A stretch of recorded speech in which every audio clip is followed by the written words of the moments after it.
also allowing myself to like fail. That's like I fail out loud more now. And I also am allowing myself to go like, that's how I felt then. I feel differently now.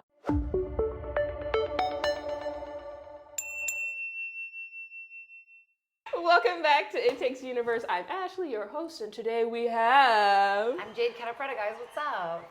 Is that the American version of you? I'm Jade Catta-Preta. Yay! Jade Moreira Catta-Preta. That's my middle name. But fun, yes. Nobody really knows. I don't even know how to introduce this woman. Welcome to Hotties, a totally new dating show where I have 4 sexy singles. What's the kinkiest thing you've ever done? Compete to make the most date-worthy meals. We'll whip the meat out. And for a chance at love. Does that not look like a terrifying sex toy? That's a woman after my own heart. In the end, best date, best plate, I've seen Gordon Ramsay do this. or both wins. Anything you want me to do, I'll do it. But I've got a twist. Oh! That looks dangerous. She's been on like every network. We're just ABC, Series Regular, Manhattan Love Story, E Network, The Soup, Hulu, Hotties right now, and Future Man, True TV, Those Who Can't, Showtime, Californication, Oh my God, that's true. TBS, Sullivan and Son, NBC, Modern Family, CBS, Two Broke Girls, Life in Pieces. Damn, Daddy, I never put it like that. That's cool. Yeah, that's why I literally outside I like grabbed her face and I was like, I'm so proud of you. It made me feel good. And I'm serious. Okay. I never put him like that. I never thought about it like that. You've been but on a lot of those every- were like one-liners. Don't get me wrong. No, They're but you like, still beat out thousands of people to get to get the one-liner. that night. This was a competitive. I do remember like the Modern Family audition was such a thing. Like there was like Yeah. 2 days of like, and like so many people in the room to then do like the tiniest part. Yeah, they're like, this is the best show on TV right now. It's an honor. It was to an say a honor. line. It was an honor. Yeah. It was an honor to be on that show. Oh my gosh. Where do we start with someone who's done everything? Literally singing, stand-up, acting. I'm like, I don't even look at my I notes. love this. Look at my notes. I could do this every Sunday. Just to come over for confidently. I'm like, oh my gosh. Okay, I love so grew up in Brazil. Grew up in Brazil. You came here. Let me know if my deep dive research is correct. At 2008. Yeah, I came here in Okay. 2008. 2008. It was a very different time in LA. Right. You know, things were very different. Like you still sometimes had to do a monologue for an audition. Right. Like, it was But old no, not school. even LA. You went to Virginia. Oh, Virginia, I moved to when I was 12. Yeah. Yeah, I wanted to ask about that because I heard from you, your podcast, Jaded. Not like some article directly from her, that you had, I guess, struggles, fitting in, I guess, because of the language, and also you were like, Brazil is sexy and fun and Virginia is not. Like not. So for people like, because I think maybe you're my first person who's moved to the States from a different country. So yay! Yeah. So I think that's a great inspirational story to be like, how did you navigate that coming here and Portuguese being your first language? Yeah, I just recently went back this week actually and did my very first stand-up show back Oh. in Charlottesville. It was crazy. Like I have a mustache now and I was like, I'm a dyke. And I was like talking about like eating out girls. My parents were in the audience. I was like, ugh, it was crazy. But they know you. So Yeah, they know it's me. like- So they're like, oh, Jade. Okay. But like it was really like a whole, I don't know, what is it called? Like a circle of life moment because theater is like how I kind of found myself in dance and like having the arts like really helped me find myself and helped me find my people because you're lost and you want to fit in and you don't know who you are. Like I have bits about it where I'm like, I made friends with all the Ashleys. Yeah. Nice zoom in. Yeah. It's me. I'm an Ashley. No, but yeah, it was like, it's my trauma. It's like where I navigate from for sure. Like not knowing the language made me feel weird. And then now I use language as sort of like my weapon, which is kind of an interesting thing. Hell yeah. So I think it helped me over time, like figure out who I was. But yeah, I don't recommend moving your kids from a different country. Right in Like prepubescent right year. before you have confidence and titties, like don't do that. Oh my gosh, because you went, is it this correct, Emerson? Yeah. That's I went to Emerson, yeah. Emerson was Anybody? like, Anybody? everybody. How much money do you guys owe? I owe a lot of money still. Okay. No, I'm almost done. Okay, Almost done. yay! Oh my Yeah. God, yay! It's taken me my entire adult life to Oh like my pay off my gosh. student loans, but I'm almost done. So since you did all of those things, dancing, acting, why, I mean, you do so many things. I don't want to pigeonhole you to just stand up, but I feel like that's your most, on your feed, like what, Yeah. Stand So up, I kind of, What about that was like, okay. it's interesting because I never wanted to do stand-up. Like, I really wanted to be on Broadway, singing, dancing, like, sing, talking. That's my favorite. And then I got a job here and doing like a hosting thing for National Lampoon. And the writer of it, Sandy Dantle, I've told this story a million times, but sorry, first my time bad. we're hearing it. Yeah, he was like, you should come to the Comedy Store. And at the time, I was literally like, I would rather kill a baby. Like, I just did not, like, I knew stand-up already. Like, at my college, a lot of big stand-ups went there. Like, I had seen a lot of stand-up shows, and I always felt like it was like sort of this like gross art form where like it was like really self-deprecating and late at night, cringy, and like cringy, and like people were saying all these like bad things about themselves, and I was like confident at the time because I stand-up hadn't taken my soul. Because you know when you just moved here, you're so full of hope. Yeah, like I was in college and I was like doing massage circles and stuff, and I was like, I made it, you know, and I was like in a lot of student films, and I was doing improv, which is like very collaborative and like I got your back, you know, kind of a thing. Yeah, exactly. And then I get to the Comedy Store and they're like, you're unfuckable. You're I'm like, own. love me. And they really like, it was a time where women were not doing as much stand-up. It was just a really dark time. The Comedy Store was like dead. Like nobody would come in at the time, and I bartended there. So then I went to the Comedy Store, had this like magical night where I felt like Chris Rock showed up like random out of nowhere, and I was just like, and then I just got like addicted. Yeah. Like, and then I just wanted to like be a part of the environment, and I romanticized the building a lot, and like the history of stand-up and the Shore family, and then I never left ever since. Yeah, no, I love it because you were saying that there was like basically no representation. It was like you were saying 2008, like this is like, or I mean 2008 when you came to LA. It was like male dominated before like toxic masculinity was really labeled, and that's all it was. And I wanted to be, and I also had like a lot of hate towards gay people because I had like homophobia, like because I was like gay and comfortable with saying I was gay, but not really like living environment too. Yeah. So I was like, fucking dykes, gross. Like I just remember being like, ugh, look at that dyke. Like, and you're like, oh, she's hot. I wish I was just like her.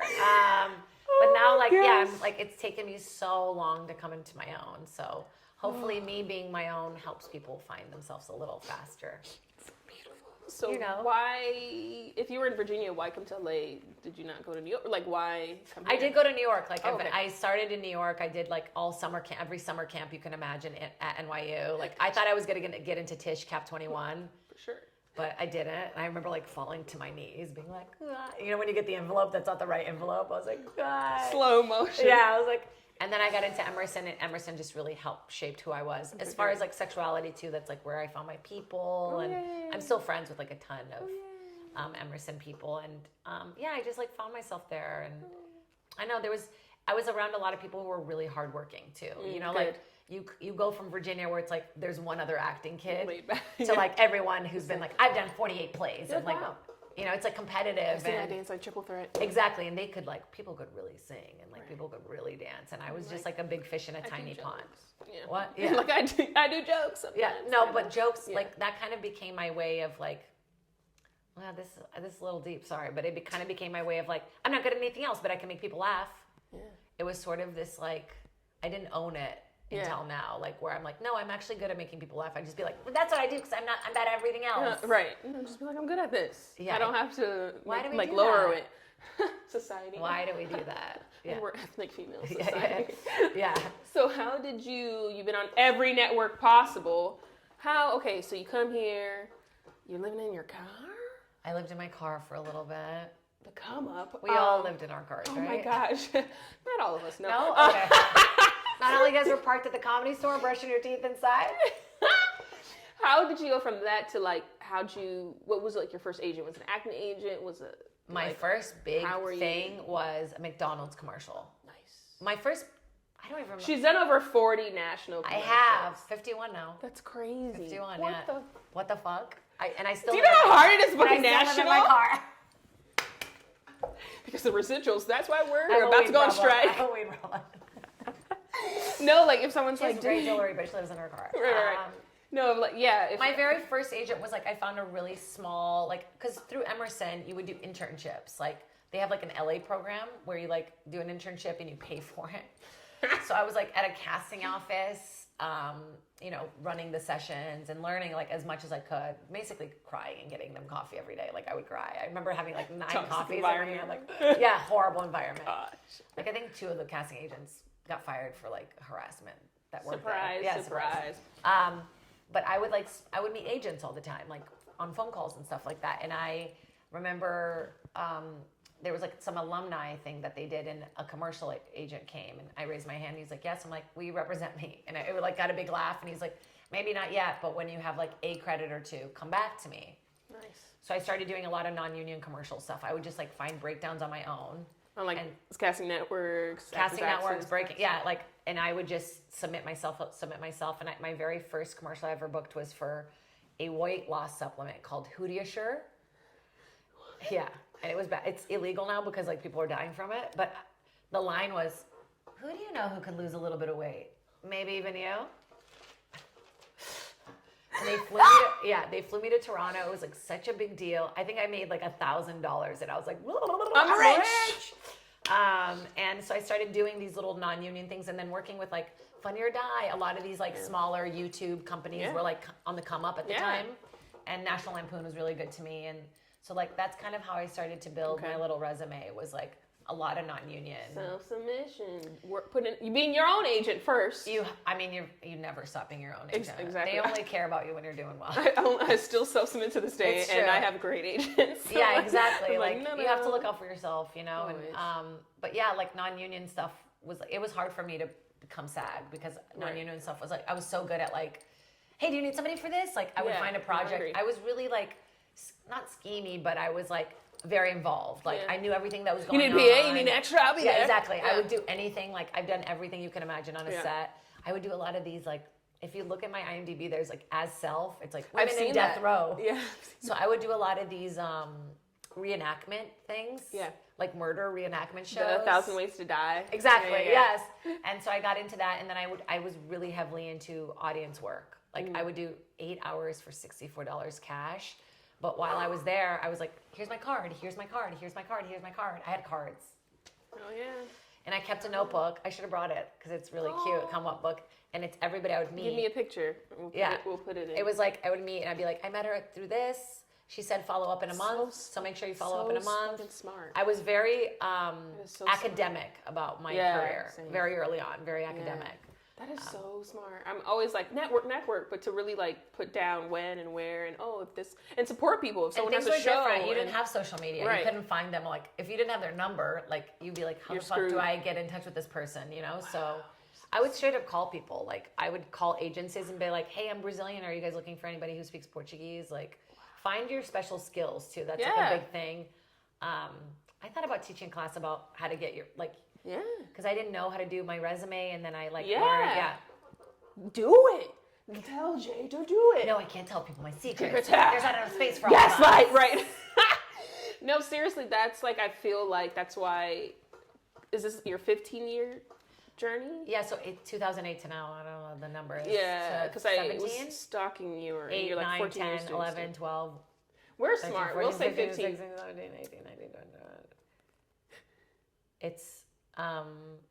It's 18, 17, 18. Oh, maybe I was thinking of your stand-up because I read a post Yeah, stand up. in I'm on 2022, so I'm 14. about Okay. on my 15th year So of stand up. 23 is- Yeah, about to start. I just started my 16th year. What the fuck? So that's why she's on every network, My stand up ladies and career gentlemen. can fuck and like drive a car. Isn't that wow? Oh my god, he's almost I know. She can drive. But, oh my god, I love that. No, I think you should. I think a lot of people, I don't want to say waste their time because everything is a learning lesson, but that's why it takes so long, is because I'm like, SAG, hey, I just think there should be, like, this is how resumes are. These are trusted photographers. These are, like... No, it's Wild Wild And that's why West. you waste so much time, because you're like, hey, I'm here full of hope and no knowledge. But then you also make a bad impression, you know, right? Like without meaning to, and then people, you know, people are a little rough here. They're like, oh, she was like this. She She's didn't so like her. green. Yeah, or she's so green. She, you know, you don't get as much of a chance, you know. And I think I was given a lot of opportunities when I wasn't ready. Like Manhattan Love Story was like a very overwhelming experience for me. Yeah. Like I went from auditioning all the time to like booking this. I had to move to New York within 2 weeks. Like it happened very quickly, and then all of a sudden it was canceled. Right. Like, so it was just a lot, and I wasn't emotionally like prepared for the roller coaster that it was. How was, because I wanted to do question that too, because Yeah. I didn't ask my other friend whose show was canceled. Yeah. But I was like, how do you navigate? Because sometimes that happens. You bust your ass, you book a lead in something, and then networks are like, nah, and they cancel it. How did you cope with that? I didn't. Okay. Yeah, I haven't. I still really haven't. still- I just yeah, had I to know. switch. Yeah, some things you always hold on When I hear to. Manhattan Lover Story, I just get like, I just get like, boop. Is there like books, podcasts, people, exercise? Like, was No, there... I think it's learning that nothing lasts forever. Like really learning to enjoy. Like I wish I had enjoyed it. Like I remember I didn't like how I looked on one of the episodes, and I was really bent up on like I was like I'm bad, and like I like remember I was like crying to the director, like what the fuck, this is crazy, and I was like I just don't like how I look, and he's like, are you serious? Like, and now looking back, it's very embarrassing, but Like, yeah. I just wasn't used to it, and it's also like. And how old were you? For It was Manhattan? It was 2015, so I was like in my 30s. Okay. But it was also I think the fourth or fifth pilot I had booked but it was the first one that went to air. Like, and I would test when it was like not tapes. Tapes I have had really bad luck with, but I would test like 7 times a season. You know, so I'm signing this piece of paper that says you're going to make, Right. 5 figures like Right. per episode. Right. Your life could change. If you could just beat out this girl who's like super famous, like Right. has done a lot more stuff Hella than you. credits, yeah. Yeah, like Life in Pieces, I was supposed to, Angelique and I were up for that role.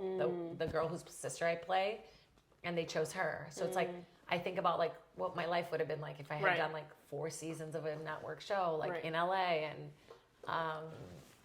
yeah, it's wild how things like happen You are where you're meant. when they're supposed to be. Yeah, blah, what's blah. meant for you is meant for you. I hate that. I hate it, but I'm like, it's true, but But I've been like things like I've either booked the pilot and the pilot doesn't go, or like John Mulaney's pilot, I was on it. I did a reading I did the reading, and I could tell that my lines like didn't hit, like, and it was like Martin Short, like all these huge people in the room, yeah, and I could tell that my line didn't hit because as like when I did it, everyone's like that was good, that was good, that was good, that was good, that was good, and I was like.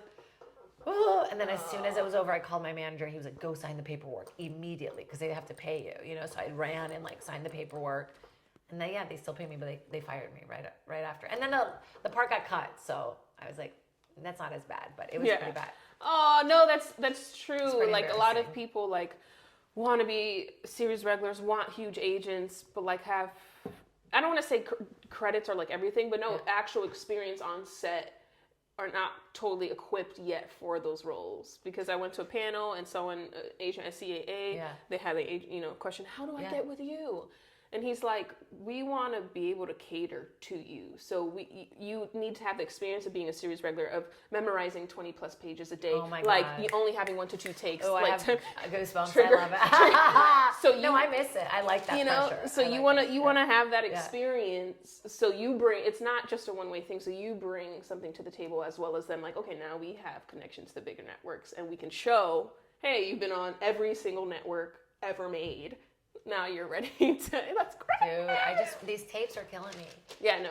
Because it took me so long to like get a hold of my nerves in rooms. Like, right? I'd be in the room like pacing, and I got really good at like meditation and calming. Yeah, like I'd hold a crystal and shit, and like, yeah, it was crazy. I would do this thing in the car where I would like go like, ah, like scream. It was crazy. If you saw me before an audition, yeah, I had to like get it out. I'd be like, and I would curse, and then I would like breathe, go into I had a whole little routine. Like I got really good at whatever works. And I would like certain places know where to park and blah, blah, blah. And then I could make them laugh in the room. Right. You know, right? And now I just don't know. Like I'm so unsure of my choices, and like, and then I always think I'm overdoing it, but I'm overdoing it because I want to stand out. And then like when I'm underdoing it, I'm like, do they get to see what I do? Right. Like, no, yeah, I'm not a fan of tapes. the tapes are really crushing my soul. Like I'm having more fun now because it is what it is, and I'm just trying to make it work. Yeah. But yeah, I feel so far away from. I felt so close. Like I always felt like in the line, like in a short list. Yeah. And I still audition a lot, but I nothing's really clicked. Yeah. in No, that way. it's reality. Yeah. No. Same. I was close to a few things pre-COVID in room, like top 3 for Universal feature film comedy. rented a hotel room just to cry in it when I didn't get it. Literally, I was like, You did? yeah, Marriott Residence Inn. I was like, ah, in the king bed. You know what it is? We have to picture it happening, right? In order for us to get to the place where we're doing it. And then, so it's like a death. It's like, it's a death of an idea. Your path, your future path. Yeah. They're removing your Hollywood star now in your head. You're like, that's what I think about all the time. Hollywood star. Oh, I'm obsessed with the idea. I don't know why. You can get it. I've always been obsessed with like my name being at the Comedy Store is like one of my biggest achievements in my life. Yeah. I think it's because I never felt like I belonged because the immigrant thing. Yeah. So to have a place where like I'm a part of it, I'm like, that's like horny for me. I like that. Yeah. No, yeah. You belong. What? I love that. So I feel like maybe I don't know if we kind of brushed on it. Sorry, I'm jumping around. No, you don't apologize, darling. I just have all the amazing. I don't like what to choose from. But yeah, I was going to say, hey, I'm an actor watching you. I'm a comedian watching you, Jade. You've been on every network. Do you ever struggle with imposter syndrome?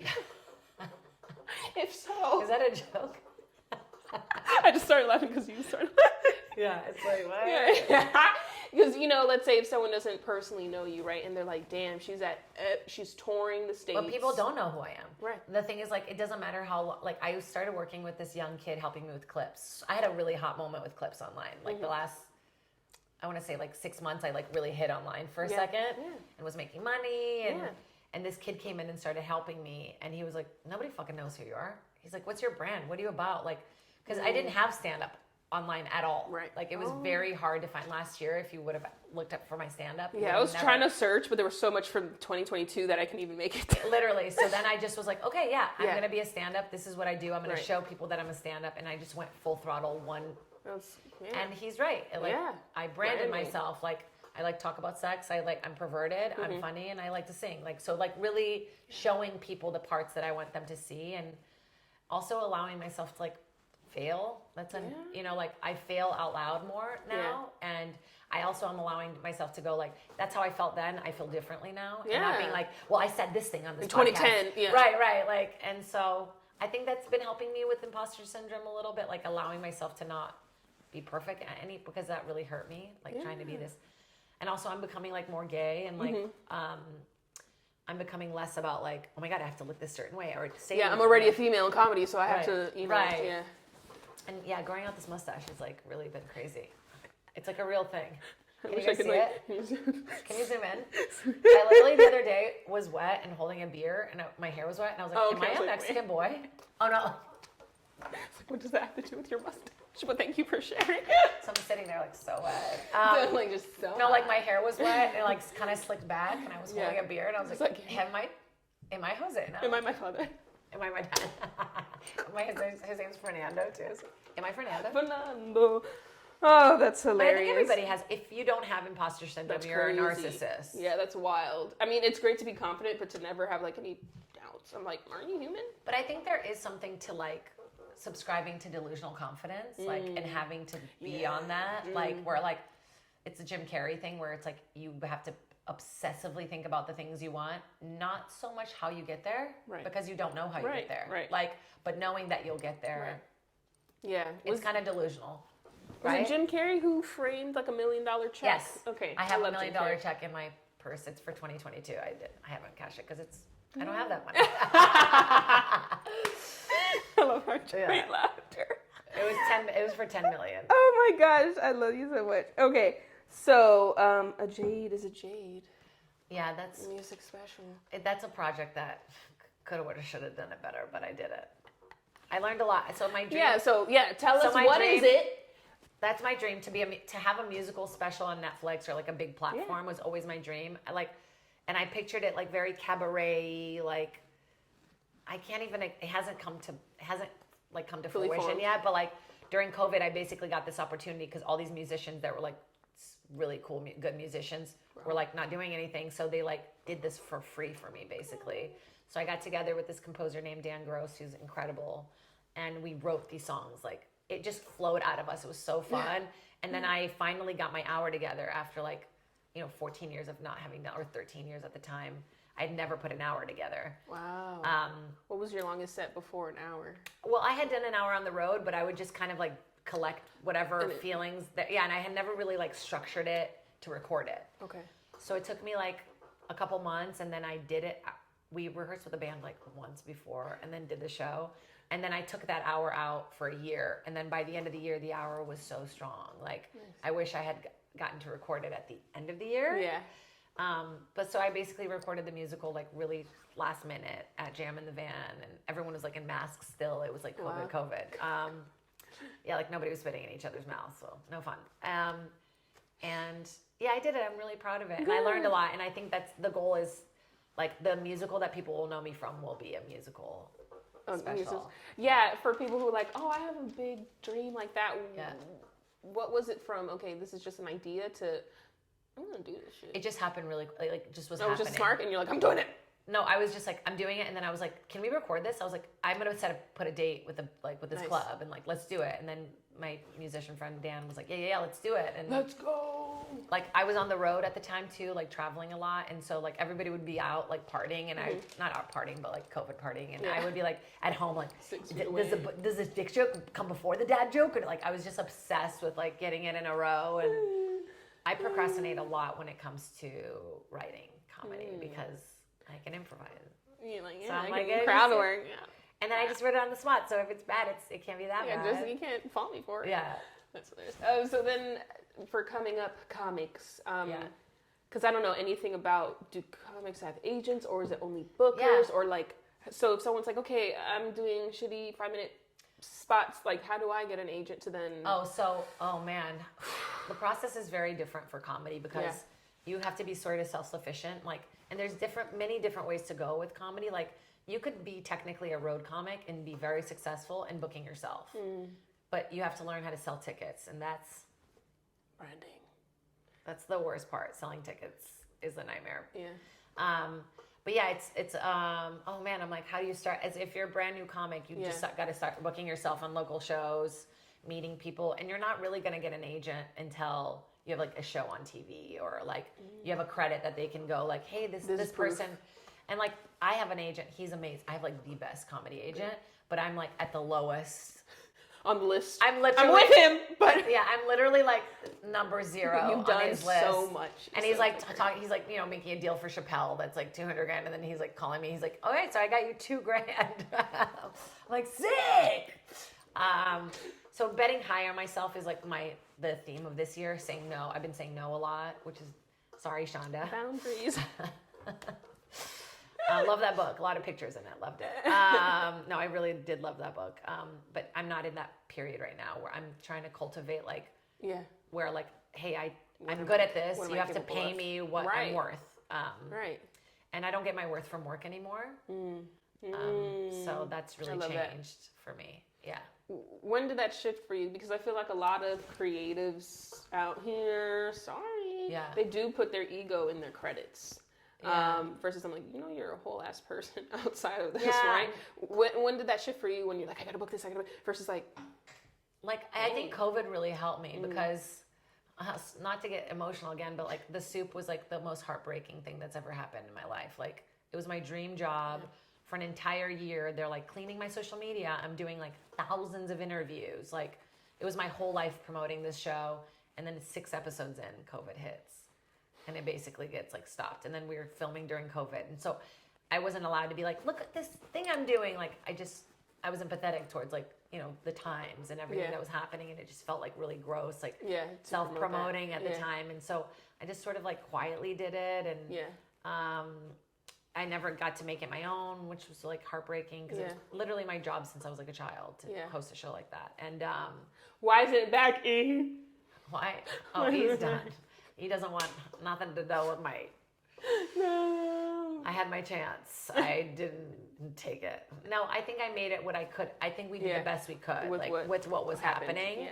But that was like, so that made me really like investigate like where I get my worth from.